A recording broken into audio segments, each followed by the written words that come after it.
Bonjour tout le monde, bienvenue au podcast Serra. Aujourd'hui, on est en compagnie de Daniele Opidi, donc une personne qui est impliquée dans l'énergie solaire puis le développement durable. Fait que je suis vraiment content de te recevoir avec nous aujourd'hui.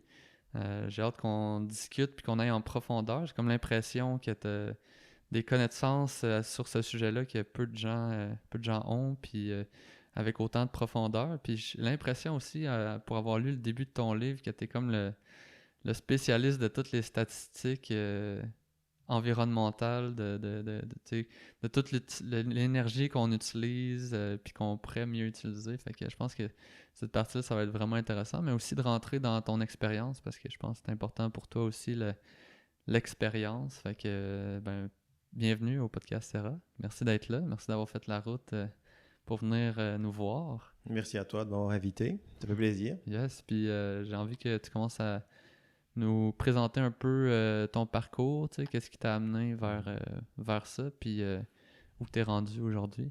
Ok. On peut partir de l'enfance si tu veux. Ouais, on peut. Ça fait loin, mais je vais faire très vite quand même. Ok. Je pense que le soleil m'a toujours attiré. J'ai Ok. très souvent essayé de m'en éloigner parce qu'au bout d'un moment, tu sais, quand tu travailles toujours dans un domaine, des fois ça t'arrive d'être tanné. Mais chaque fois, il m'a rattrapé. Donc, j'ai jamais réussi à m'échapper pour de vrai, quoi. Puis dès l'âge de 8 ans, je vendais déjà des timbres-poste pour un développement durable, pour des associations ou autres. Puis depuis ce jour-là, je ne sais pas pourquoi, mais l'énergie solaire, ça, c'est ancré en moi. Ça, c'était dans les années 70, mettons, ou... Ouais, c'était les 70. Ouais. Fait que c'est les débuts du développement durable, puis... C'était tout début. Je me vois toujours des images qu'on voyait dans les magazines avec un monde idéal, des panneaux solaires, des éoliennes, des voitures vertes, etc. Ils projetaient ça pour les années 2000. Non, 2020 pas encore non plus, donc c'est c'est un quelque part processus. dans le millénaire 2000, peut-être, là. Ouais, exact. Je pense qu'on est plus dans ce domaine-là, mais peu importe, l'objectif c'est d'être entré là-dedans. Mhm. Et puis ensuite, j'ai fait une formation de technologue en architecture. Euh, Puis j'ai eu la chance, en Suisse on fait des études, je viens de Suisse, donc voilà, Mhm. on fait des études qu'on appelle duales, où on travaille dans un bureau d'architecte, on sort de secondaire, on va travailler dans un bureau d'architecte, en même temps dans les cours. Ok. Et puis c'est là-dessus que tu fais ton apprentissage. C'est Donc, fun, ça, ouais, pareil, hein. c'est extraordinaire. Je ne comprends pas que le reste de la planète n'ait pas copié ça parce que c'est une école de vie. Moi, à 16 ans, 17 ans, j'étais sur les chantiers puis qu'il ne fallait pas que je me fasse bouffer par les gars qui me racontaient n'importe quoi quand ils avaient coulé du béton puis que c'était tout faux. Hmm. Donc, tu apprends très vite à faire juste et puis à savoir connaître ton domaine. Puis en même temps, tu vas à l'école, donc c'est hyper positif. Parce que tu balances la théorie puis La réalité, la pratique. la Ouais. pratique, Ouais. très important, l'expérience. Moi, ça m'aurait tellement convenu, là, tu sais, faire ça. En ostéo, on avait la clinique externe, mettons, mais je trouve que, tu sais, d'aller passer du temps avec des ostéopathes dans leur bureau puis tout, puis tu sais, qu'il y ait une forme de mentorat, ça aurait été cool aussi, là. Ça n'existe pas ici au Québec, ça? Ben, pas officiellement, là. Tu sais, c'est comme on a des cliniques externes dans l'école où il y a des ostéopathes, mais tu sais, c'est comme... C'est pas le chemin naturel d'un traitement, tu sais. C'est comme un traitement, ça dure 2 heures, puis on sort, puis on rentre, puis on sort, puis on rentre, tu sais. Fait que ça bousille un peu disons, la magie du truc un peu, là. Fait que... Parce qu'en Suisse, les ostéopathes, à l'école, ils les mettaient tous les 3-4 mois chez un ostéopathe. Puis tu pouvais choisir, toi, en tant que client, si tu voulais te faire soigner, avec l'ostéopathe présent évidemment, par un étudiant ou non.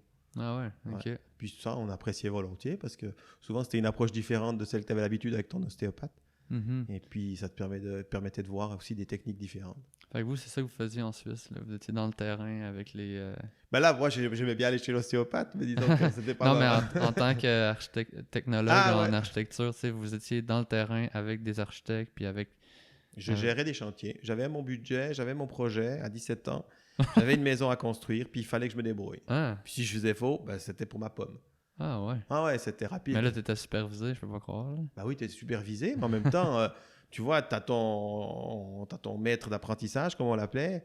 Lui, il vient une fois par semaine, puis toi, tu es 2 fois par semaine sur le chantier. Donc, il fallait que 50% du temps, il fallait que tu gères ça. Puis lui, il te montrait ce qu'il fallait faire. Mais tu apprends très, très vite, hein, je peux te dire. Très, Ouais, très, très, très vite. Parce que la j'imagine. moindre erreur, ça coûte. Et puis, en plus, tu te fais chicaner, hein, si tu fais Ouais, des ouais. erreurs. Puis ta réputation avec les travailleurs auto aussi, j'imagine. Puis, Ça aussi. Puis après, si tu ne fais pas respecter, le chantier ne fonctionne pas. Donc, non, ouais. non, c'était un apprentissage très rapide. OK. Puis ensuite, Après, ensuite, j'ai continué mes études pour être architecte. Et j'ai travaillé dans le domaine pendant une dizaine d'années. Et après quelques années, j'avais envie de continuer, j'avais envie de chercher quelque chose d'autre. Et puis, je me suis mis dans des études de biologie, sciences de l'environnement. Je me suis spécialisé dans tout ce qui était sciences de l'environnement, durabilité, construction durable, communauté durable, enfin tout ce qui était en relation avec le construit et puis le développement d'une société. mhm. Et là-dessus, j'ai fait un MBA qui me permettait de lier les aspects que moi j'aime bien, c'est les aspects économiques et sociaux, à un idéal. Et puis, ça n'empêche pas la rigueur. J'ai toujours été très rigoureux dans ce que j'allais chercher. Les démonstrations que tu fais doivent être très rigoureuses, mais ça ouvre une porte vers des champs d'observation, des champs d'analyse qui sont différents. Parce que si on n'est que dans la rigueur universitaire stricte telle qu'elle est en train de devenir maintenant, on t'empêche même de voir au-delà de ce que tu dois voir dans ton laboratoire tous les jours. Et le fait d'avoir plusieurs disciplines humaines, sociales et de l'ordre du vivant, biologique ou autre, tu gères l'ensemble, si tu veux, de l'approche universitaire qui est beaucoup plus universelle.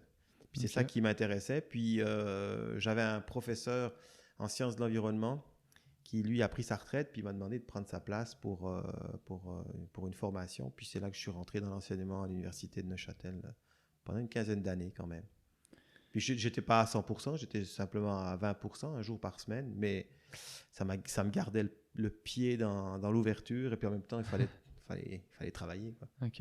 Puis quand tu dis que le domaine universitaire qui est un peu trop rigoureux, ça empêche un idéal, tu sais, de quel idéal tu parles? Puis est-ce que ça a évolué depuis ce temps-là à aujourd'hui? Ou...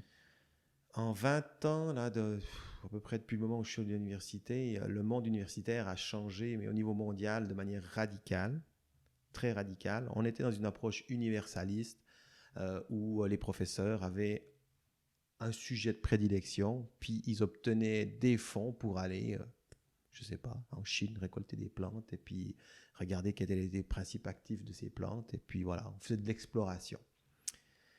Et puis après, on a commencé à avoir plus de problèmes financiers. Toutes les universités ont eu des problèmes financiers. Puis maintenant, je ne veux pas m'avancer trop, mais je pense qu'à peu près 95% des études universitaires sont financées par le privé, par des intérêts.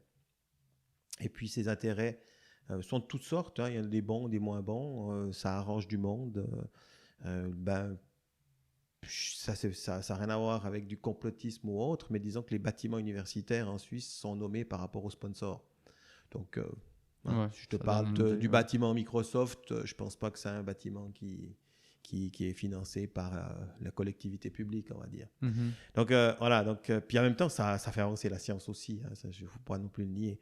Mais de ce côté-là, le visage d'études plus globales, plus ouvertes vers des sujets qui touchent plus l'intérêt communautaire et social, ceux-là, ils ont disparu au profit de sujets qui sont beaucoup plus orientés vers la recherche appliquée et puis qui sert à quelqu'un rapidement et directement.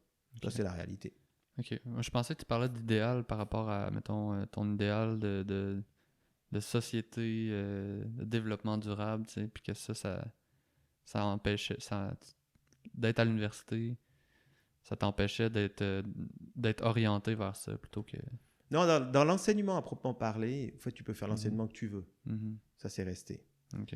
Mais après, puis c'est ça, moi j'avais cette formation, moi j'étais responsable de cette formation durabilité et sciences de l'environnement.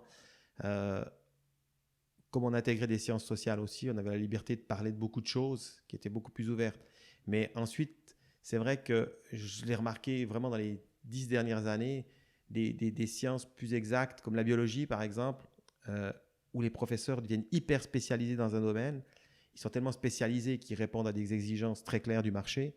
Et puis le marché dicte aussi finalement le thème du cours que tu vas donner, parce qu'il faut former tes gens pour pouvoir rentrer ensuite dans cette recherche-là. Mhm. Donc, quelque part, tu orientes quand même aussi ton cours par rapport à la demande du marché.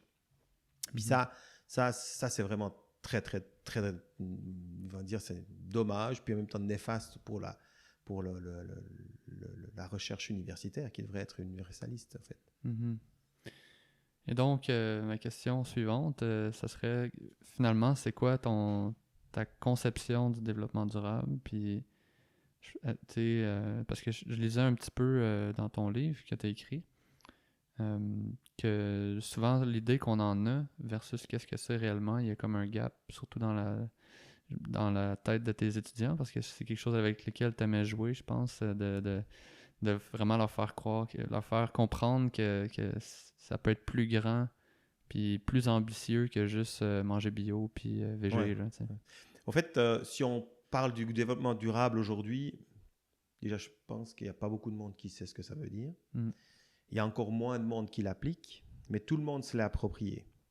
Ouais. Le développement durable, actuellement, c'est un mot politique pour dire que on a compris ce que vous vouliez dire il y a 30 ans en arrière, suite au fameux projet d'Agenda 21 qui sortait des commissions de l'ONU, notamment à Rio, qui était le 82 exactement, qui était le lancement de ce fameux projet.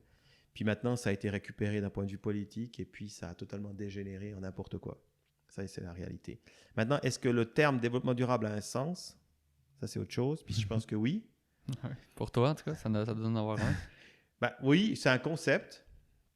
C'est un concept. Et puis, ce concept, je l'ai même entendu il y a quelques semaines à la radio, de par certains qui voulaient expliquer ce que c'était. Et puis, c'était vraiment très, très décevant. Le développement durable, lui, il tient compte de ces fameux 3 pôles de notre société, qui sont l'économie, le social et l'environnement. Donc, tu as un environnement dans lequel tu as une économie puis des gens qui habitent. Et puis, on devrait être en équilibre. Le tout, c'est de savoir comment est-ce qu'on fait pour être en équilibre. Et puis, c'est en quelque part difficile, mais en même temps, ça peut être simple. Et puis, dans tout ça, la base de la question, c'est de savoir, mais d'où est-ce qu'on met cet équilibre? À partir de quoi, dans ce contexte-là, on doit chercher l'équilibre? Alors, tu en as certains, le milieu économique, qui vont se dire, ben, on va mettre l'équilibre à partir de l'économie. L'économie, c'est la base, puis la société et l'environnement doivent suivre. Mhm. Puis si on a un équilibre dans tout ça, c'est pour ça que ça a été récupéré et puis que c'est perdu. Puis si on a un équilibre dans tout ça, ben, ça fonctionne. Ceux qui sont plus proches de l'aspect social des communautés disent non, non, il faut qu'il y ait une société qui fonctionne, puis l'économie et l'environnement doivent nous suivre. D'ailleurs, on a remarqué dans certains pays où une certaine gauche est plus forte, d'accord, qui sont très proches de la société, des aspects sociaux, l'environnement est secondaire. L'économie est aussi autant mis en évidence et en priorité que l'économie. Puis après, tu as les environnementalistes qui, eux, ils disent non, non, non, non. L'environnement, c'est sacré, c'est l'économie et le social qui doivent suivre. On a un environnement, il ne faut plus marcher à tel endroit dans telle et telle région parce qu'il faut le protéger. Donc, on a tous ces trois-là qui se mettent ensemble puis qui n'arrivent pas à s'entendre. Puis chacun a défini aujourd'hui sa définition du développement durable. Et puis, ce qui reste du développement durable, c'est en tout cas pas ce qu'il y a actuellement à l'ONU comme discussion, parce que on ne sait pas où ils vont. Ils mélangent tout. C'est un gros pot dans lequel on essaye de faire passer des messages politiques, des intérêts économiques. Ça n'a plus de sens, quoi. Ça a plus de sens. Puis si on regarde d'un point de vue de la théorie, le développement durable, il a un fondement qu'on a oublié, c'est cette fameuse empreinte écologique. Mm-hmm. L'empreinte écologique, c'est la quantité, c'est la surface qu'a chaque être humain, d'accord, pour pouvoir extraire ses besoins et puis pour pouvoir y remettre tous ses déchets.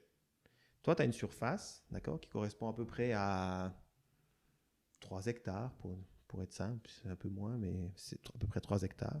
Puis ces 3 hectares-là, là-dessus, toi, tu dois pouvoir tirer ta nourriture, tu dois pouvoir tirer le métal qui te sert à faire ton automobile, tu dois pouvoir tirer le bois qui permet de te faire ton plancher, etc., etc. Tu tires tout ça. Mais c'est pas uniquement pouvoir tirer tout ça, pouvoir extraire, il faut pouvoir le remettre, il faut pouvoir le recycler, il faut que la terre puisse digérer ce que tu as fait. Puis ces hectares-là doivent aussi servir à recycler, hein, à tes déchets, tu vas pouvoir les récupérer, puis les absorber, puis les digérer pour les remettre dans un cycle naturel. Ça, c'est la vraie définition du développement durable. Donc, on a ça. Puis c'est pour ça qu'on arrive maintenant à calculer en fonction de la partie extraite, d'accord? Et puis la partie de nos déchets, on arrive à calculer, on dit, ben voilà, au mois d'août, on a mangé toute la terre qu'on avait. C'est simplement, c'est que on arrive à savoir par rapport à ce qu'on consomme, puis à ce qu'on rejette de notre consommation, avoir un certain volume et une masse, qu'on se dit, on la met où cette masse de reste? Ben, on se rend compte que ça couvre toute la terre quelque part. Les océans sont pleins de merde. L'air est plein de pollution, etc. Donc, il y a partout, c'est saturé. Puis, la vraie notion du développement durable, elle ne peut se fonder que sur cet aspect de l'empreinte écologique. Ta surface que tu as, toi, d'accord, multipliée par le nombre de milliards de personnes, on doit pouvoir extraire ce qu'on a besoin et puis pouvoir redonner à la terre et recycler ce qu'on a produit. D'un point de vue purement fonctionnel, ça continue de tourner la terre pour la bonne et simple raison, c'est que l'extraction qu'on fait de nos besoins, il y a encore du potentiel. Ça veut dire que la terre arrive encore à nous donner suffisamment de matière, d'énergie, de substances pour notre fonctionnement. Là où ça bug, puis c'est là que moi je mettais toujours l'accent avec mes étudiants, puis même j'ai donné ici une conférence à l'UQAM sur ce point-là. Là où ça bug, c'est dans nos déchets. Nos déchets, on n'arrive plus à les absorber. Tu regardes des photos ou même des émissions sur les déchets informatiques qui sont jetés en Afrique. Écoute, c'est des territoires grands comme la ville de Montréal de déchets informatiques. Mais ce n'est pas tout. Tu regardes l'eau. L'eau, elle est polluée par nos antibiotiques, par nos médicaments. Les poissons deviennent stériles. L'air est pollué. Au lieu de recycler tous nos déchets, on les met à l'enfouissement. Et puis, c'est ça qui sature actuellement le fonctionnement. Et puis, pour faire du développement durable, la solution est hyper simple. Si on réduit nos déchets, demain, le monde est sauvé. C'est tout simple. Donc, réussir à réduire nos déchets, ça veut dire quoi? Ça veut dire peut-être entrer dans des logiques plus d'économie circulaire. Donc, les déchets des uns font le bonheur des autres. Tout ce qu'on produit, et puis c'est là le message et puis c'est triste que c'est là que tu vois que personne ne l'a compris, en tout cas pas au niveau politique. Un élu qui dit à partir d'aujourd'hui, et je dirais même que je vais faire une petite parenthèse avant ça, je dirais que le terme qu'on utilise beaucoup actuellement qui est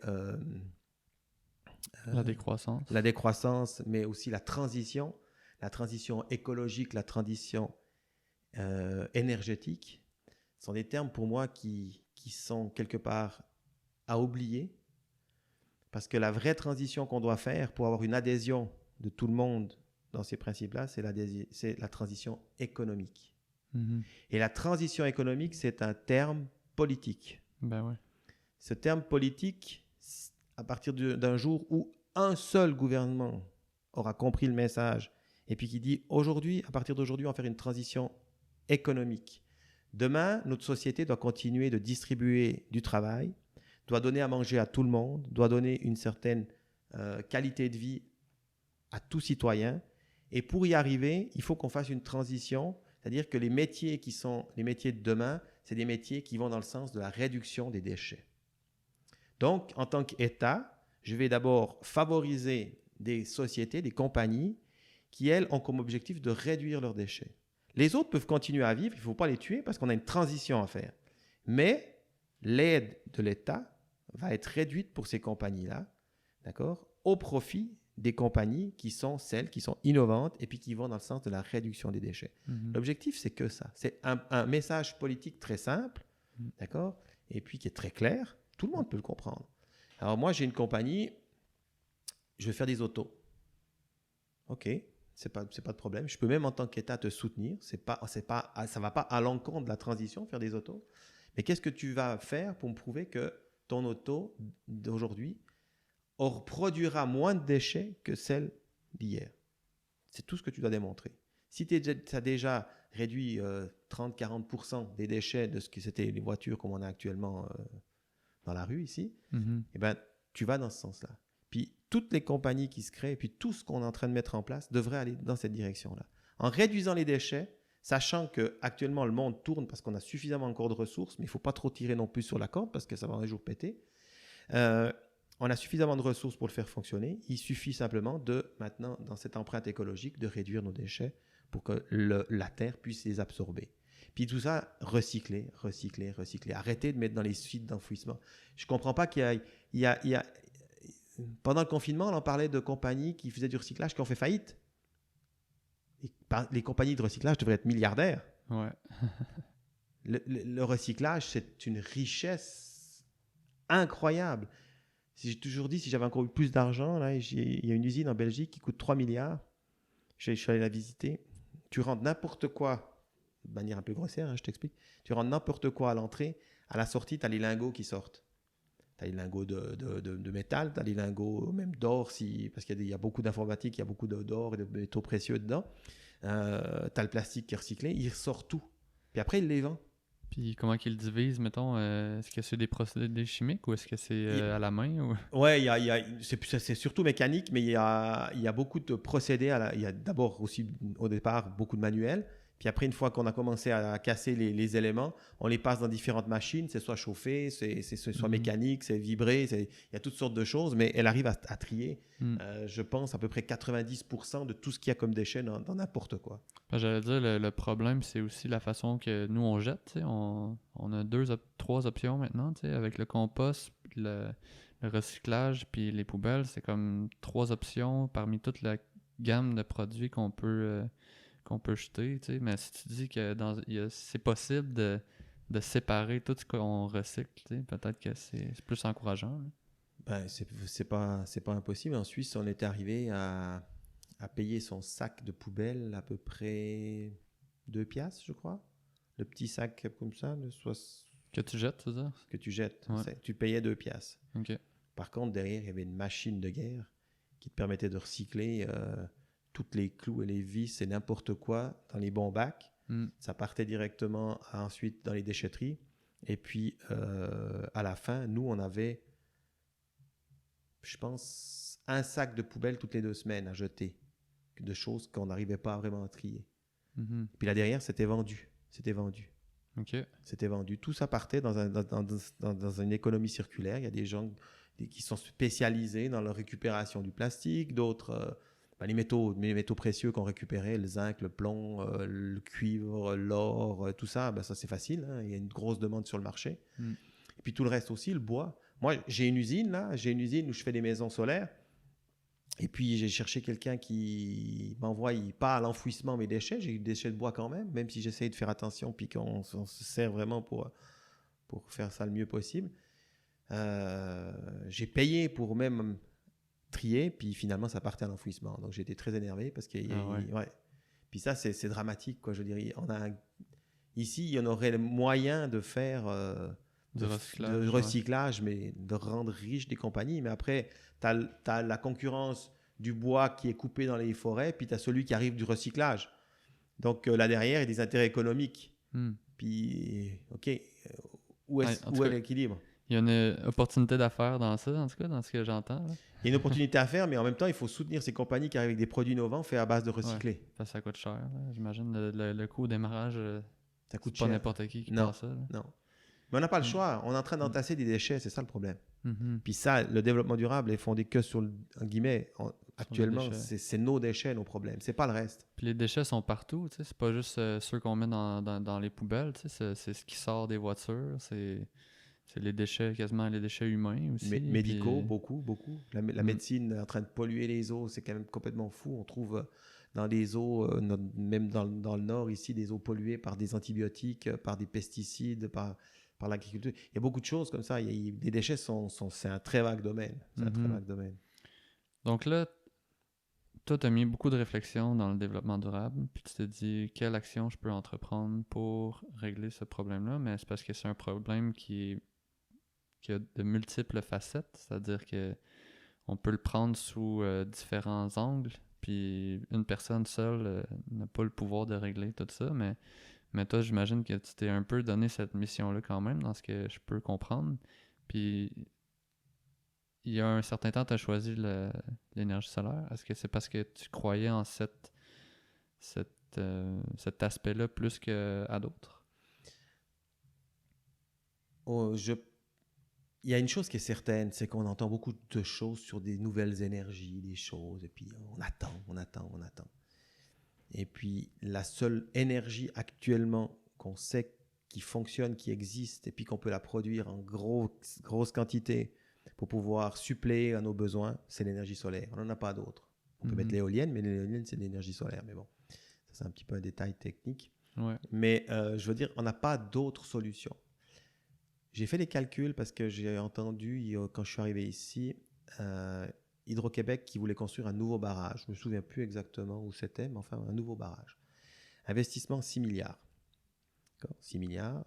Si tu regardes les effets de la construction d'un barrage, il faut défricher des zones qui sont vierges, qui appartiennent à des communautés autochtones. Ensuite, il faut faire des accès. Il faut amener du béton. Il faut faire des lignes à haute tension. Et ensuite, quand tu noies un certain territoire, tu as des émanations de gaz carbonique et de méthane qui sont énormes, plus sans compter tous les aspects d'acide qui se retrouvent dans l'eau puis qui vont acidifier les eaux autour de la zone qui est inondée. Il faut amener des travailleurs aussi. Il faut amener des travailleurs. C'est souvent loin. Là. C'est ça. Donc voilà, un investissement de 6 milliards, je pense que ça aurait été plus. Puis je me suis dit, mais attends, 6 milliards, pour combien de mégawatts, gigawatts produits? Et puis j'ai calculé ça, j'ai regardé, puis j'ai dit, ok, 6 milliards. Je vais regarder en panneaux solaires, qu'est-ce que ça représente? 6 milliards.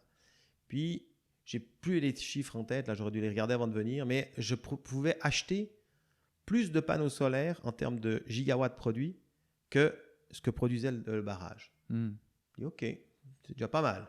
Ouais. J'ai plus d'énergie en achetant des panneaux solaires qu'en mettant 6 milliards. Puis un panneau solaire, c'est 25 ans de durée de vie. Si tu regardes le coût d'un barrage sur 25 ans, changer, amortir, etc. Donc on est plus ou moins dans les mêmes logiques économiques. Puis je me dis, on va installer où ces panneaux solaires? J'ai calculé la surface que ça représentait, ces panneaux solaires, dans la région, puis ça représentait 2% de la surface du territoire de la municipalité de Montréal. Donc, si 2%, on couvre 2% pour le Québec. Oui. Donc, 2% du territoire de la municipalité de Montréal. Donc, l'île de Montréal, là, ça représentait 2% de cette surface-là couverte en panneaux solaires pour ces 6 milliards d'investissements. Mais pour produire la même quantité la que même le barrage, quantité, exact, ouais. Puis ça produit assez pour la population du Québec et même plus. Un barrage, même? Ou? Non, ça, je ne sais pas exactement combien de personnes ça représente, mais ça peut-être, je ne sais pas moi, une centaine de milliers de personnes, ou quelque chose comme ça. Puis j'ai dit, bon, si c'est 2% du territoire de Montréal, les panneaux solaires, ça représente combien de kilomètres carrés de panneaux solaires installés? Puis j'ai fait le calcul, c'est 10 km² de panneaux solaires installés. OK. Okay. 2 km par 5 km. Là. C'est ça, c'est pas très grand. Hein? Ouais. Et puis je me suis dit, j'allais chercher un peu plus loin. J'ai trouvé une zone industrielle qui est la zone industrielle de Saint-Laurent. Puis j'ai calculé la surface des toitures industrielles de la ville de Saint-Laurent. On arrive à 12 km². T'avais-tu une présentation, une contre-offre à faire pour être autant précis dans tes... Si tu veux démontrer, il faut aller chercher les informations. Ouais, c'est ça. Donc, la conclusion de tout ça, c'est que si je couvre de panneaux solaires tous les toits des bâtiments industriels de la ville de Saint-Laurent, j'ai remplacé le barrage dans le nord. D'accord? Et j'ai résolu un autre gros problème, c'est que là où il y a la consommation, j'ai la production. Parce que je suis à Montréal. C'est direct. Voilà. Donc actuellement, aujourd'hui, on peut ne pas augmenter notre empreinte écologique en trouvant des solutions simples dans une ville. D'accord? Il y a ici une compagnie qui fait des serres industrielles, puis produit des serres, l'alimentation, de production agricole sur les toits des bâtiments industriels. C'est une voie qui va exactement dans ce sens-là.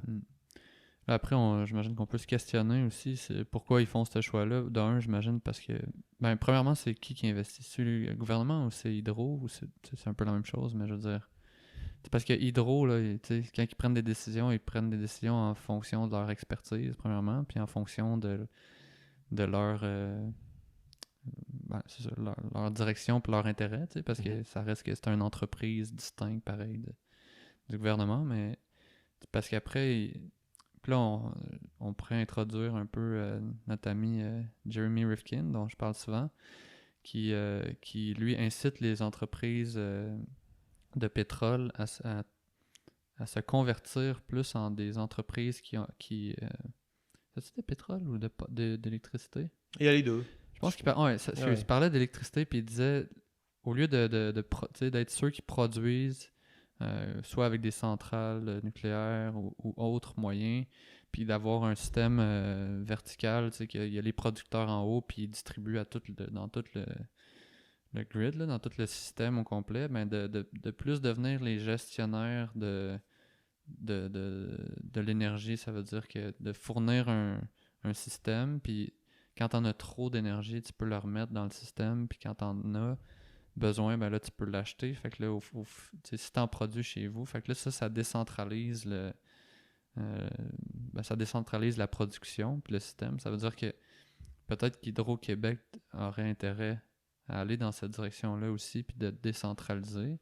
Ça, c'est une première chose. Puis la deuxième chose aussi, c'est que moi, ce que j'ai entendu, c'est que les barrages qui sont construits déjà, c'est un peu comme un lave-vaisselle. S'il est là, tu peux l'utiliser, ça consomme pas trop d'énergie.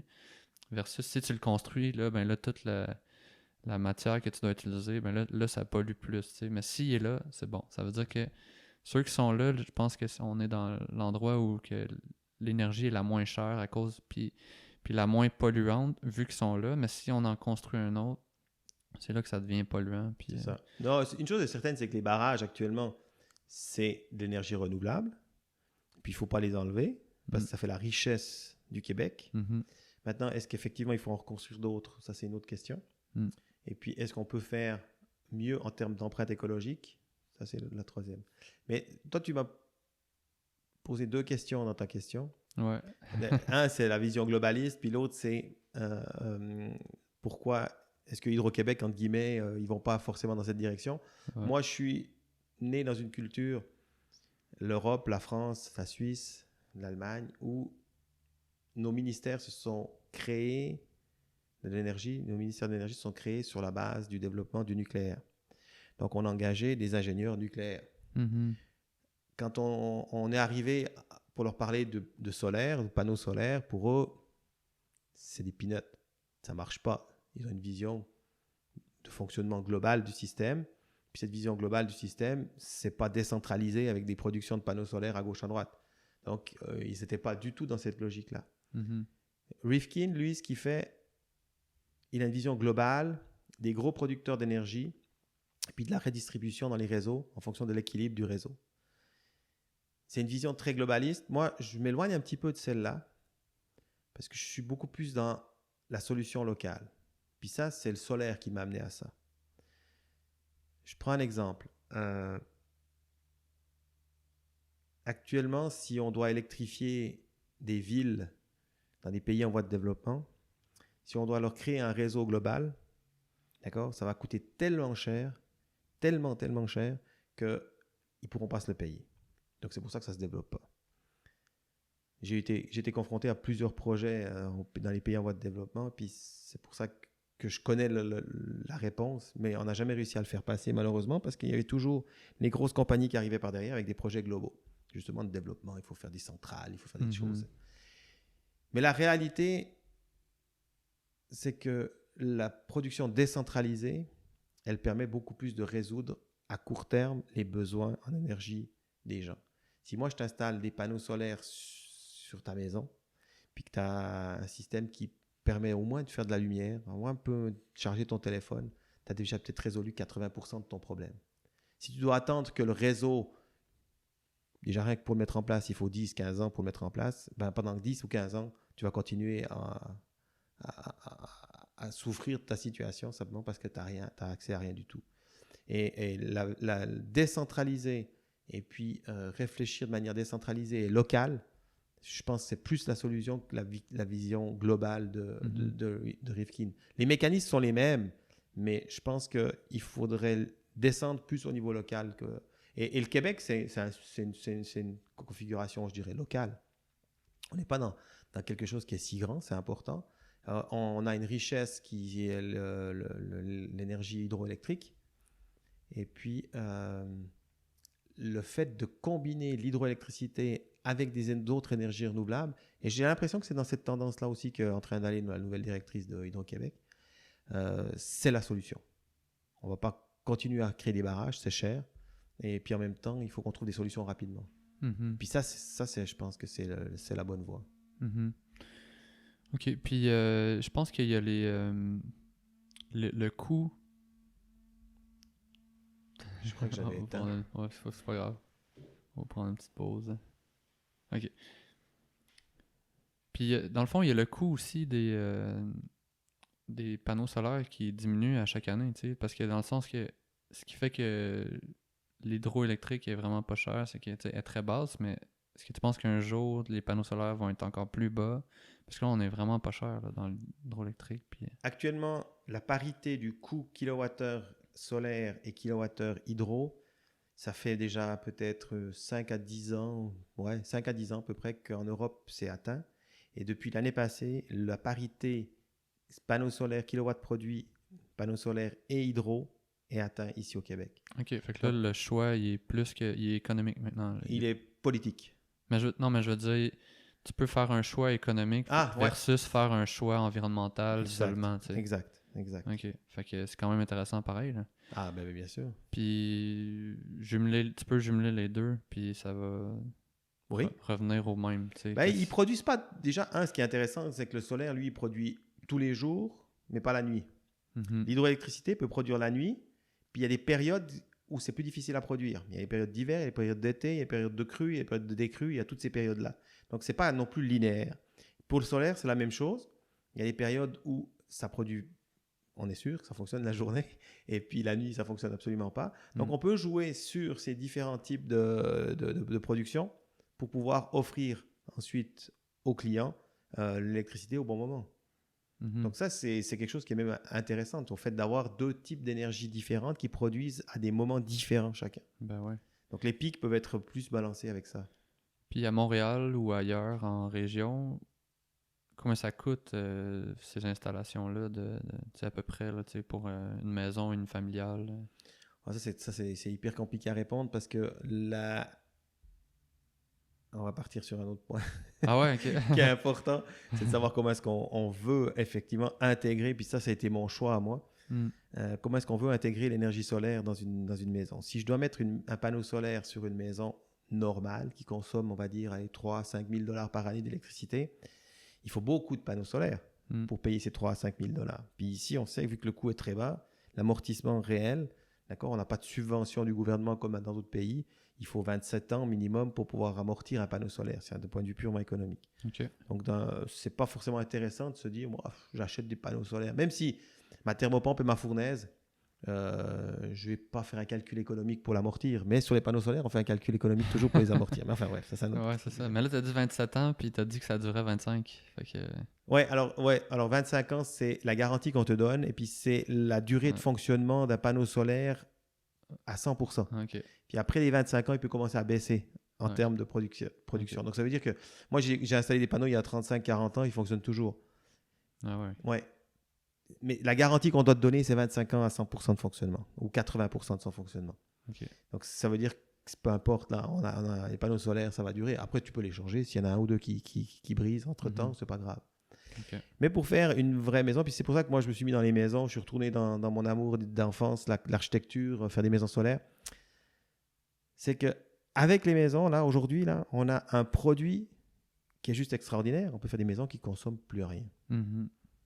On doit réduire nos émissions, d'accord? Et on a un produit qui sont les maisons où, ben voilà, on fait des maisons là à Val-David qui sont des maisons net zéro. Ok. Mais parlons-en, justement. En tout cas, je peux finir la réponse à la question, puis après ça, j'ai envie qu'on parle de tes produits. Là. C'était La question, c'était combien ça coûte pour une maison. Ah, oh, ouais, c'est ça. Je suis obligé de revenir sur ce que je fais. Parfait. Parce que c'est tout le concept. Ok. Tu peux... Alors, comme je te disais, si tu mets sur des panneaux solaires sur une maison normale, ça va coûter très cher parce que tu as besoin de mettre beaucoup de surface de panneaux solaires. Mm. Puis même, ça coûte tellement cher. Puis même, on n'a même pas la surface de toiture pour pouvoir poser tous les panneaux solaires. Ouais. Donc, qu'est-ce qu'il faut faire à la base pour faire une bonne maison? Il faut réduire la consommation d'énergie. Mhm. Puis c'est pour ça que nous, on a un niveau d'isolation dans nos maisons. On se base sur les normes des maisons passives. La base de la norme, c'est les normes allemandes qui ont été ensuite adoptées ici et adaptées en Amérique du Nord, Québec notamment. Et puis là, ce qu'on fait, c'est qu'on augmente l'isolation. On isole nos maisons tellement qu'elles consomment presque plus rien. Pour donner un ordre d'idée, pour 1000 pieds carrés d'une maison résidentielle, par année, on est à peu près à $300 d'énergie qu'elle coûte. Ok. Donc, on a vraiment réduit au maximum. Ok, ouais. Puis là, je te parle d'énergie, je te parle que pour la chauffer, la refroidir et puis pour échanger l'air. Ok. Je ne regarde pas ta consommation domestique. Ouais. C'est trop difficile. Est-ce que tu as un vieux frigo qui consomme plus que la maison? Ce qui arrive très souvent. Même un réfrigérateur consomme des fois plus que toute la maison entière maintenant. Donc, puis on ne veut quand même pas pousser non plus les gens à changer tous leurs appareils. Quand on les change, va pour un meilleur. Mais disons que nous, on calcule notre énergie. Même si on met un peu plus de panneaux solaires que pour la chauffer et la refroidir, on calcule l'énergie par rapport à ça. Mhm. Et puis, une fois que tu as réduit l'énergie consommée, ben là, tu peux commencer à réfléchir combien de panneaux solaires il te faut pour payer ce qui reste. Mhm. Puis c'est $300 par année d'énergie ou $500 en fonction de la surface de la maison, de panneaux solaires qu'il faudrait mettre pour pouvoir payer ces $500-là, ben c'est des petites surfaces. Puis nous, on arrive à les intégrer sur nos maisons. On a différentes solutions. Puis c'est comme ça qu'on arrive à faire des maisons solaires qui sont efficientes, puis surtout des maisons solaires net zéro. Mm. Puis c'est là qu'il faut arriver. Et ça, faire des maisons de ce type-là, je mets la parenthèse, on est contrôlé par Ressources Canada. Et puis, on attache à chaque maison une étiquette énergétique qui est calculée par un bureau indépendant, donc qui est certifié, qui démontre la réalité de ce qu'on fait. Ce n'est pas simplement une volonté personnelle de le faire. Ouais. Donc, on est contrôlé. Et puis ça, on est très content de l'avoir fait. C'est une grosse démarche. On est même devenu pour Ressources Canada une référence. Enfin, pour Ressources Canada, pas encore, mais on est en train de faire les démarches. Enfin, pas nous, mais le bureau qui s'occupe de nous, pour qu'on devienne une référence de maison net zéro au niveau national. Mm. Ça, c'est une très bonne chose. Ouais, ben félicitations. Ben ouais, c'est le résultat d'un travail et puis du sérieux. C'est clair. Et donc, Mettons, là, tu dis $300. Tu sais, parce que j'ai dit combien ça coûte pour une maison, puis là, c'était comme ça dépend, c'est ça la réponse, mais est-ce qu'il y a un prix au pouce carré ou peu importe qui donne un résultat d'économie ou tu sais, qui donne une production concrète qui nous permet d'économiser un certain montant? Genre. donc, nous, sur la base de l'analyse qui est faite par le bureau qui calcule la consommation réelle de nos maisons, on met un certain nombre de panneaux solaires sur notre maison. Ce n'est pas pour chaque maison la même chose. OK. Par contre, comme on consomme très peu, le nombre de panneaux est très bas. Donc, nous, une installation sur notre maison coûte peut-être entre 6 000 et 8 000 $. Si je devais mettre ça sur une maison normale, je serais peut-être plutôt entre 30 et 50 000 $ de panneaux solaires. Mais moi, j'ai tellement peu de consommation, c'est que j'ai déjà réduit ce coût-là. Mhm. Donc, déjà, on est déjà dans une réalité. Et puis, une maison sur le marché qui consomme presque rien, voire zéro, sachant que le coût de l'énergie va augmenter, d'accord, d'ici peut-être 10-20 ans, si tu veux un jour la revendre, c'est une maison qui ne consommera toujours rien du tout. Ben ouais. Donc, d'un point de vue purement concurrentiel sur le marché, il y a des maisons qui sont très concurrentielles. Puis très intéressantes, vu qu'elles sont construites plus grosses, plus épaisses, avec une structure plus résistante, vu que les murs sont 2 fois plus épais que la norme Novoclimat, qui est la norme écologique ici. Donc, c'est 2 fois plus épais, donc on a une structure qui est plus résistante. Donc, c'est des maisons qui ont un avantage concurrentiel énorme. Donc, si la maison coûte à peu près 300$ d'énergie par année, Oui. ça, c'est le coût que ça coûterait si on était avec Hydro, c'est ça? Oui. Okay. Donc, ça veut dire que si tu mets pour 6 000$ de panneaux solaires, ça va prendre 20 ans avant que tu rentres... Attends, ça, 20 ans? Parce que 300$ x 10, 3000. C'est ça. Fait que 20 ans pour rentrer dedans. C'est ça. Je dis 27 ans, c'est le temps qu'on amortit le panneau solaire. Mais nous, en fait, on ne calcule pas ça comme ça. Puis moi, je n'ai pas créé une compagnie de construction de maisons simplement pour faire un business. J'ai voulu, avec mes maisons net zéro, être au prix du marché d'une maison normale. Ah, bon. Ça fait que là, on rentre dans l'autre parenthèse que je voulais qu'on ouvre tantôt. Parce que faire des maisons chères, ça, je sais faire. J'en ai fait toute ma vie. OK. D'accord? Ça, c'est facile. Mais faire des maisons, et là, on les vend à peu près en moyenne à $150 le pied carré fini. Ouais, ça me parle pas beaucoup, mais... Ça, c'est sans les fondations, mais avec les fondations, on est un peu autour des $180. C'est le prix d'une maison normale. Okay. Mais nous, on offre ça, maison solaire, net zéro et LEED. C'est-à-dire qu'elle est avec des produits qui sont propres et bon pour la santé. Exactement. Okay. Donc, on offre pour ce prix-là, et puis on ne discute pas au client. Chez nous, ce client qui vient chez nous, il a ses panneaux solaires intégrés dans sa maison, puis point. On ne va pas les enlever, on refuse de les enlever. Okay. De toute façon, c'est compris dans le prix, puis on te fait le prix d'une maison normale. Ah ouais. Donc voilà, on a atteint déjà un objectif, on va dire, de changer la logique des gens à vouloir chercher une solution, mais à la fin de l'éliminer parce que soi-disant elle serait trop chère. Ben non, chez nous elle n'est pas trop chère. Vu qu'on travaille en usine, on arrive à réduire les coûts et puis on te fait une maison au prix du marché. Il y a des maisons moins chères qui existent, mais dans la moyenne du marché. Ça, c'est déjà une chose. Puis la deuxième chose que je dis à tous mes clients, vous avez des enfants? Oui. Maintenant, vos enfants, vous voyez dans quelle situation on est. On a une situation où l'économie, on ne sait pas où elle va aller. Il faut récupérer toute cette dette qu'on a accumulée. Ça veut dire que peut-être dans 20 ans, le kilo de pomme est à 20$, pour dire n'importe quoi. Mais si le kilo de pomme est à 20$, à combien sera le litre de gaz? Combien va coûter... Je voulais juste arrêter mon machin, que j'avais éteint, puis je vois qu'elle tourne tout le temps. Ça m'énerve. Voilà.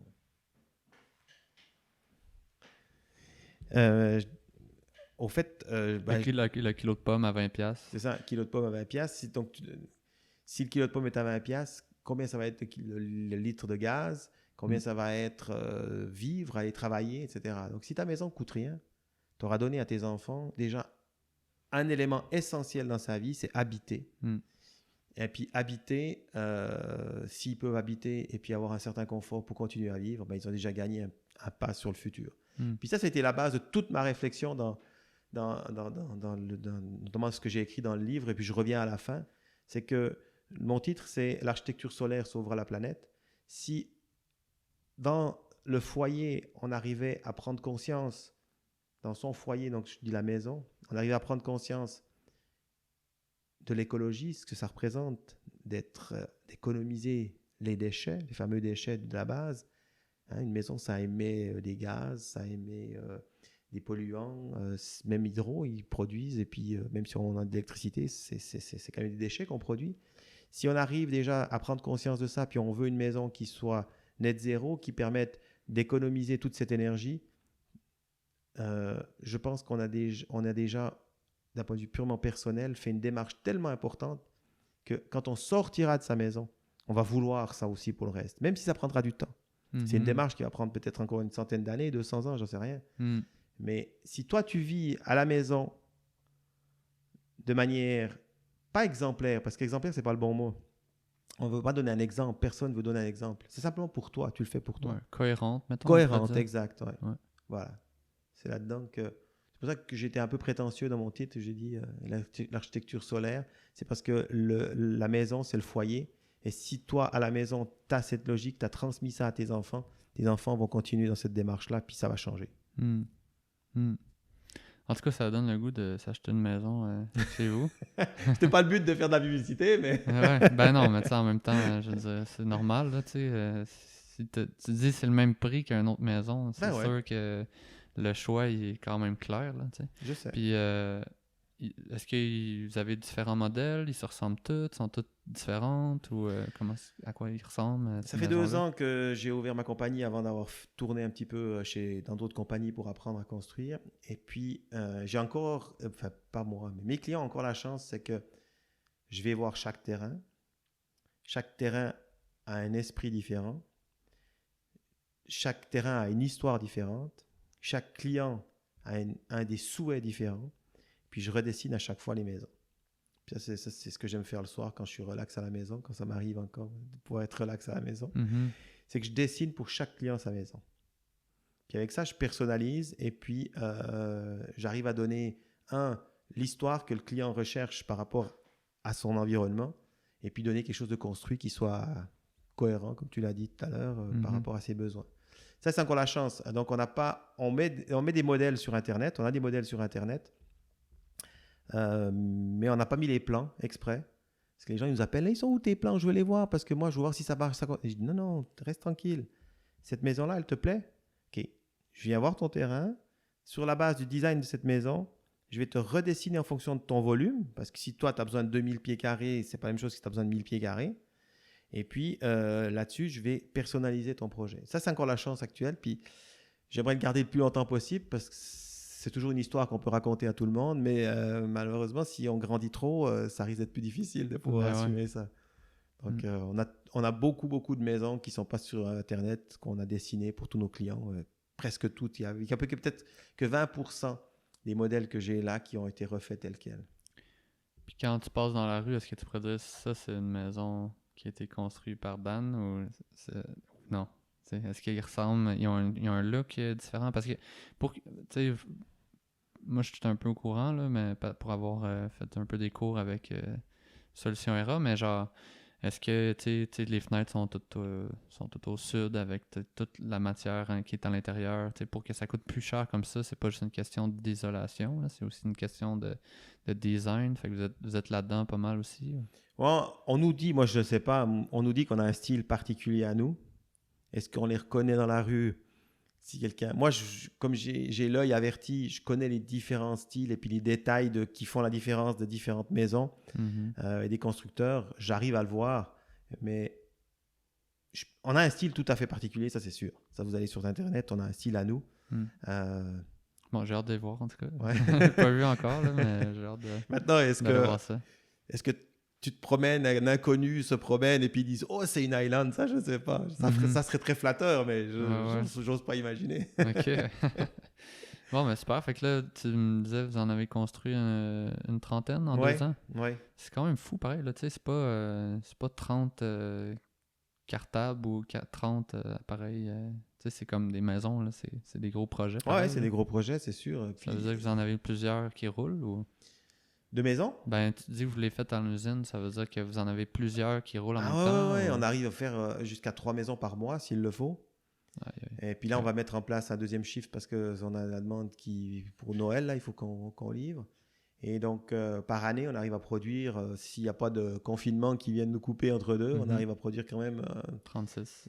30, ouais, à peu près, ouais. Ok. À peu près. Ça dépend de la grandeur, en fait. Hein, c'est 30-36, en gros. Ok. Puis là, vous avez une usine, une grosse usine, Non, j'imagine? non, elle est Ou... petite, elle est trop petite. Là. Il faut qu'on réfléchisse sur l'année prochaine là, en fonction. Là, on a quand même ramassé une grosse claque avec le confinement. Ouais. Puis ça, il faut pas le négliger. C'est pas qu'on a été gâté puis que par chance ça fonctionne pour nous. Là, je suis solidaire avec tous ceux qui ferment. Nous, pendant 6 mois, on a gagné zéro. Tous mes clients sont tombés. Hmm. On a redémarré que le 1er juillet. Et puis, ça nous a fait un gros tort. On a failli passer à la trappe, comme on dit. Et puis, par chance, les gens ont fui Montréal, puis ça a redynamisé le marché. Puis, on est en train de reprendre pas à pas. Donc, step by step, on reprend de la vigueur, mais malheureusement, il y en a d'autres qui en perdent. Hmm. Et on a un marché peut-être un peu privilégié par rapport à ça, puis ça, je suis reconnaissant par rapport à ça, ça c'est sûr. Parce que la demande, tu sais, mettons, juste Solution Era, ils ont du monde, puis du monde, puis du monde qui vont dans leurs cours. Puis c'est pas tout du monde qui vont se construire eux-mêmes, là, je veux dire. Tu sais, Non, puis j'ai l'héritage de tous des étudiants de Solution RA, ils viennent tous chez moi. Donc, Ah ouais, c'est ça. Bon, ben, tu sais, c'est sûr que la demande est là, elle est là. puis c'est une question de temps avant que votre entreprise... Parce que moi, je disais, tu sais, Solution Ra, ils ont comme un projet d'architecture aussi, là, Aube Architecture, C'est ça. mais ils construisent pas la maison Non, encore, puis, tu sais, c'est comme on dirait que ça... Je sais pas, ils en sont où ben, avec... je vais t'expliquer parce que nous, on fait partie de ça. OK. En fait, Aube Architecture, c'est un bureau qui accueille les clients. Il les qualifie et puis il va essayer de matérialiser leurs besoins. Matérialiser par des premières esquisses, aussi par des financements et autres.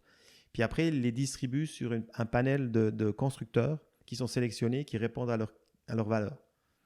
Nous, on fait partie de ces constructeurs. Il y en a d'autres, je ne sais pas, peut-être une vingtaine, je ne sais pas.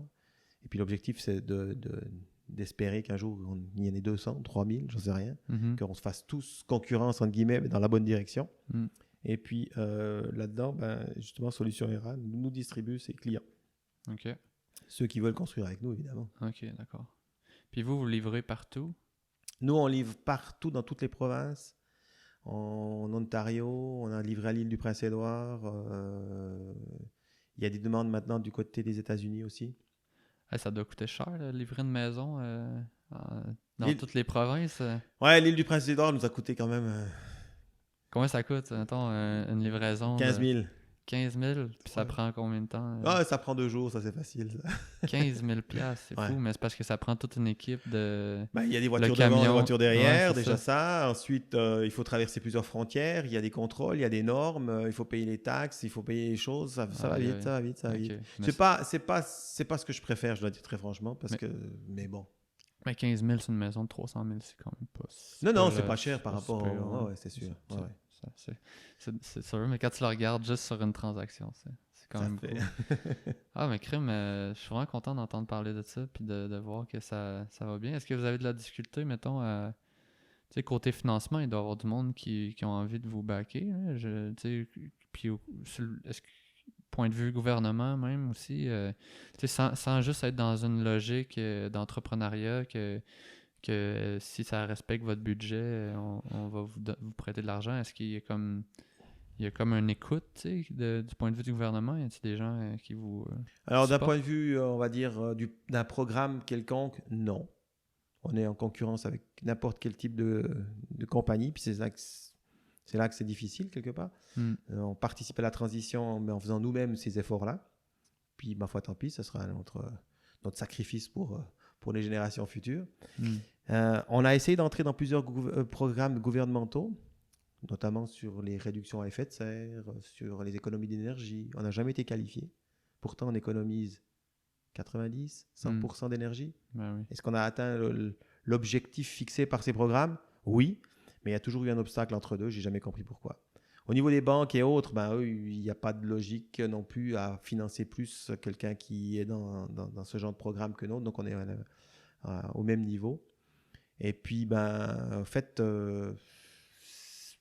on est, et puis c'est ce que je dis des fois à mes employés qui aimeraient aller plus loin dans le concept de l'usine, on est dans une logique où moi, j'ai fait un effort pour faire des maisons écologiques, net zéro, solaire, etc. Mais je ne pourrais pas aller plus loin dans ma vie, quelque part, pour peut-être faire quelque chose de plus social encore, de plus ouvert, un peu comme certaines grosses compagnies peuvent se permettre. Ça sera aux générations futures d'amener cette différence et puis d'améliorer le concept d'un point de vue social aussi, peut-être. En payant peut-être un peu plus mes employés, en créant des centres d'accueil pour les familles ou des choses comme ça, tu vois. Je veux dire, je peux pas faire ça. J'ai pas les moyens de le faire. On n'est pas encore entré dans cette ère-là. C'est ça. Mais Faut on a mettre déjà la ouvert. base avant C'est ça. de... On a déjà ouvert des portes. OK. Puis, c'est quoi vos besoins, mettons? Est-ce que, tu sais, genre, avez-vous besoin d'aide? Est-ce que, tu sais, si des gens qui veulent vous aider, c'est quoi? Y a-t-il besoin de gens qui viennent faire un certain poste ou même du bénévolat, on voudrait vous aider, puis juste pour être dans le projet, puis tout. Là. Ouais, ce serait cool. Mais en fait, on embauche, c'est déjà pas mal. Ouais, c'est ça. Et puis, c'est vrai que on embauche, puis plus on va vers l'hiver, plus on a de succès parce que nous, on travaille en usine, il fait toujours chaud. C'est pas à l'extérieur, pas de problème climatique. On travaille tout l'hiver, on n'a pas d'arrêt. Donc, au début, les gens nous connaissent pas forcément parce qu'on fait pas beaucoup de publicité. On n'a pas les moyens non plus de faire beaucoup de publicité. Et puis, quand ils apprennent, notamment les gens qui ont fait 20 ans de chantier, là, ils disent waouh, chez toi au chaud, là, je bouge plus, quoi. Donc, si déjà les gens veulent se présenter, c'est déjà bien. Ensuite, on engage aussi des personnes avec certains problèmes physiques et mentaux. On a une personne actuellement qui est un autiste, puis qui travaille avec nous, puis qui nous fait des petites tâches. Puis moi, volontiers, j'engage des gens comme ça qui sont là, puis qui sont importantes pour la société. Pour eux, c'est une valorisation. Puis cette personne-là, écoute, elle a été formée pour couper du bois. Donner à quelqu'un comme ça la coupe du bois, tu peux lui donner les yeux fermés, il va toujours couper à la bonne place. Et puis, il est super engagé. Puis ça nous fait plaisir d'avoir cette personne. Et c'est une personne qui rigole dans notre usine, qui est contente et puis qui se sent valorisée. Donc, s'il y en a d'autres, tant mieux. OK. Tant mieux. Puis là, vous avez combien d'employés présentement? Actuellement, on a une quinzaine. OK. On a une quinzaine. On a été arrivé à 22, mais c'est un peu le maximum pour la taille de l'usine. Il faut qu'on réfléchisse l'année prochaine. Il faudra qu'on réfléchisse à une nouvelle usine. Puis là aussi, mon usine, ça c'est sûr, ce serait une usine net zéro. Ouais, c'est ça. Ça serait une Mais usine. ça, c'est l'autre point après. Tu sais, c'est comme les maisons, c'est une chose, mais les industries, tu sais, comme on parlait tantôt, tu sais, tu parlais de mettre les panneaux solaires sur toutes les industries de Montréal pour avoir ou de Saint-Laurent. Puis, mais c'est les industries les plus grands pollueurs dans le domaine de l'immobilier, I guess, là, ou des immeubles, tu sais, est-ce que t'as des projets aussi un peu par rapport à ça, ou c'est vraiment juste maison en ce moment, puis Moi, construire d'industriel, non, je suis pas là-dedans. Je suis dans le résidentiel. ou il y en existe-tu, il y en a-tu qui font ça? Non, il n'y a pas beaucoup de monde. Là, j'ai déjà pris contact avec une société qui fait des usines. Puis quand je lui ai parlé de mon projet, elle est très intéressée parce qu'évidemment, eux, ils aimeraient bien aussi aller là-dedans. C'est une compagnie canadienne. Moi, Ok. j'essaie aussi d'être local, qui fait des structures d'usines. Et puis, très, très intéressé à travailler sur le projet pour y arriver, à cette usine net zéro. Hmm. Moi, j'ai l'expertise pour pouvoir tout ce qui est énergétique. Puis eux, ils ont l'expertise pour tout ce qui est technique de construction. Donc, on va travailler ensemble. Et puis, ça va peut-être donner des... Pour faire un modèle genre c'est de ça. base, puis qu'après ça, ils puissent... Qui se répliquer ailleurs. Puis toi, tu fais juste comme... Moi, je vous aide parce que j'ai besoin de mon usine, mais après, faites ce que vous voulez avec les connaissances, genre. Bah oui. Ok. On est là pour travailler aussi pour l'avenir, mais pas uniquement pour nous, autrement. Non, mais des fois, tu sais, en tout cas, moi, on dirait que, tu sais, je suis entrepreneur aussi, puis là, on parle de ça, puis genre, ting, ting, ting, il y a plein de lumières qui s'allument, puis... Mais j'imagine que tu dois être un peu comme ça aussi, quand, tu sais, il y a comme un projet qui se ficelle, puis...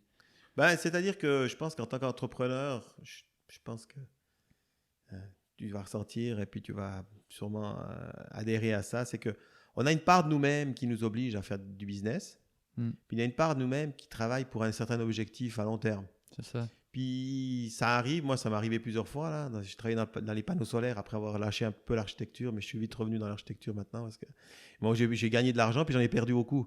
Parce qu'en tant qu'entrepreneur, tu prends des risques. Tu crois à quelque chose, tu as pris ton risque, puis des fois tu es trop vite sur le marché. Et puis il faut attendre, puis jusqu'à ce que ça morde, voilà, ça monte et ça descend.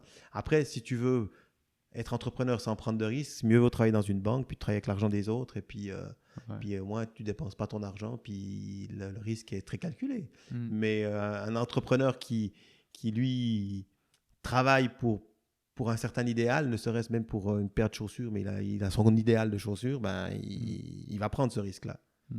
Mais souvent, l'entrepreneur, comme je sens avec toi, a sa mission. Puis des fois, il va partir un projet pour répondre à cette mission-là. Puis à un moment donné, c'est comme si l'entreprise devient assez stable que il devient comme trop dans la gestion. Puis la mission, il est comme plus aussi efficace dans sa mission puisqu'il devient un gestionnaire plutôt qu'un bâtisseur de projet. est-ce qu'à un moment donné, tu penses que tu pourrais ressentir ça? Puis, tu sais, parce que, tu sais, mettons, là, juste, c'est un exemple, mais là, par rapport à l'entreprise que tu dis qu'il veut bâtir une usine, puis peut-être qu'à un moment donné, tu sais, ça serait ça pourrait être l'étape d'après, tu sais, passer aux usines. Puis là, tu serais encore plus dans ta mission, genre? Est-ce que c'est quelque chose qui te traverse l'esprit ou t'es Écoute, encore trop au quotidien avec... faudrait poser la question à ma femme. Elle On me va dit, l'appeler en ouais, ouais, live. c'est ça, ouais. Parce qu'elle me dit toujours, écoute, il te faut un frein à main, là. Puis, Ah ouais. elle dit que je suis complètement fou. Ouais. Mais d'un côté, tu sais, euh, peut-être que moi, je serais pas arrêtable, je ne sais pas.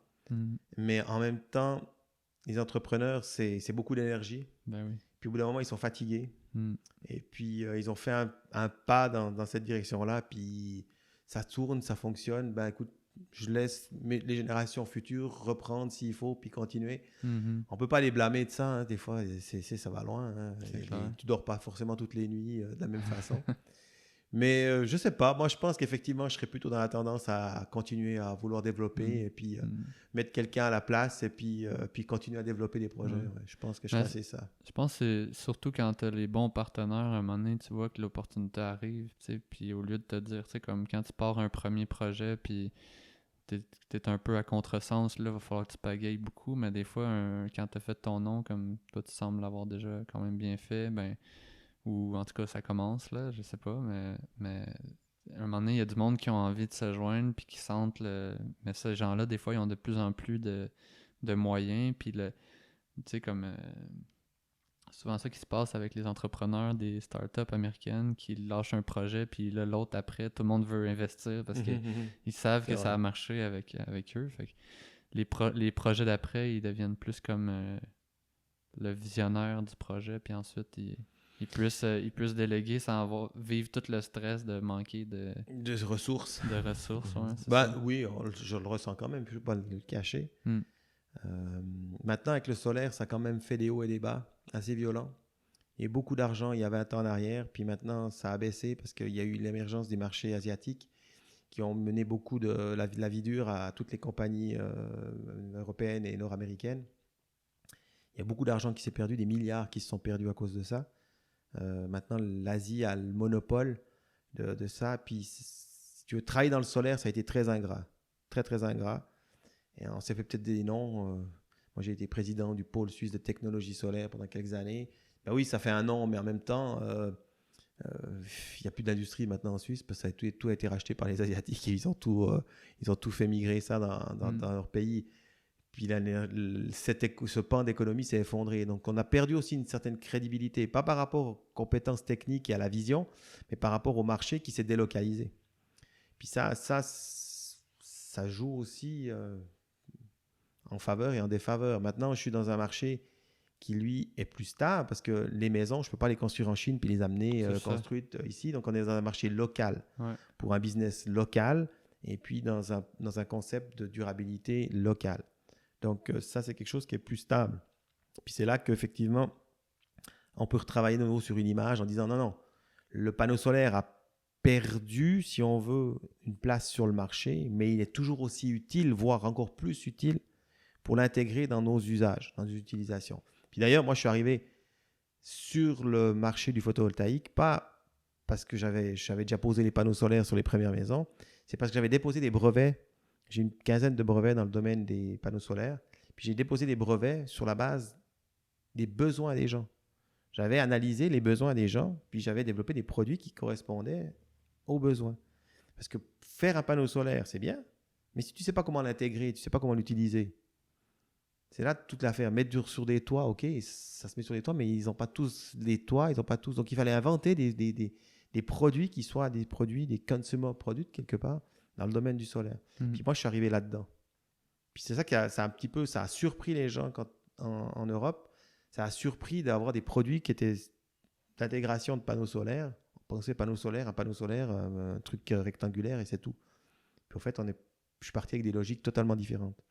Puis il y a des gens ici qui travaillent, j'ai un partenaire qui travaille dans ce sens-là aussi ici maintenant, qui lui, il recherche des idées, moi je lui refile plein d'idées, puis lui il me refile plein d'idées, puis ensemble on développe des nouveaux produits. Ah ouais, ok.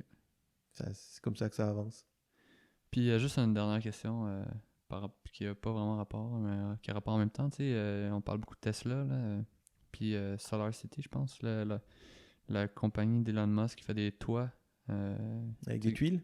Ouais, c'est ça. Qu'est-ce que tu penses de ça? C'est un très beau produit. C'est un ancien brevet européen qu'il a racheté. Et puis, Elon Musk, c'est quelqu'un que j'admire.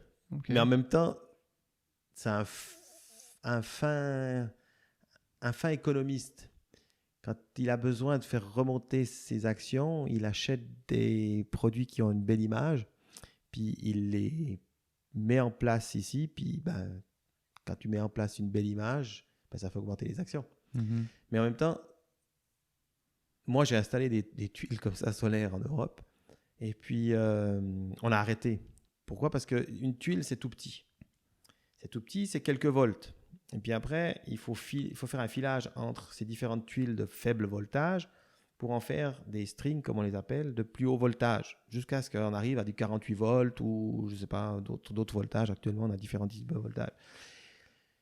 Ce qui fait que c'était un toit avec un filage dans tous les sens, avec des transformateurs tous les X tuiles pour pouvoir ensuite faire un courant qui permette d'être injecté dans le réseau. C'était hyper compliqué. Puis dès que ça brisait, c'était l'enfer. Ça doit, hein. Donc, le fait de rester sur des panneaux solaires d'une certaine dimension, tu as 2 fils, 3 fils qui passent, qui courent après, c'est beaucoup plus facile à gérer. Donc, d'un point de vue purement pratique, d'un point de vue esthétique, c'est magnifique. D'un point de vue pratique, pour ceux qui doivent installer et puis donner des garanties, nous, on s'est retiré de ça parce que c'était juste pas gérable. C'était juste pas gérable. Donc, je connais un peu Elon Musk et puis il a racheté pas mal de brevets européens et puis il achète tous les brevets qui sont esthétiquement beaux, Ouais, puis il les lance sur le marché. Ça fait des belles images. Ça fait des belles images. Puis C'est bien, il a raison, il valorise comme ça. Puis c'était comme le même prix, je pense, qu'un Bardot qui disait. Tu sais. Ça, en creusant, j'ai essayé d'acheter plusieurs fois soit des batteries Tesla ou des choses comme ça, puis on n'arrive pas à les avoir. C'est difficile d'avoir des prix, d'avoir des choses, je sais pas. Ah ouais. Je pense pas que lui il se concentre vraiment à vouloir faire des productions de masse de ce genre de produit-là. Pour lui, c'est vraiment soit de l'expérimentation ou soit de la valorisation.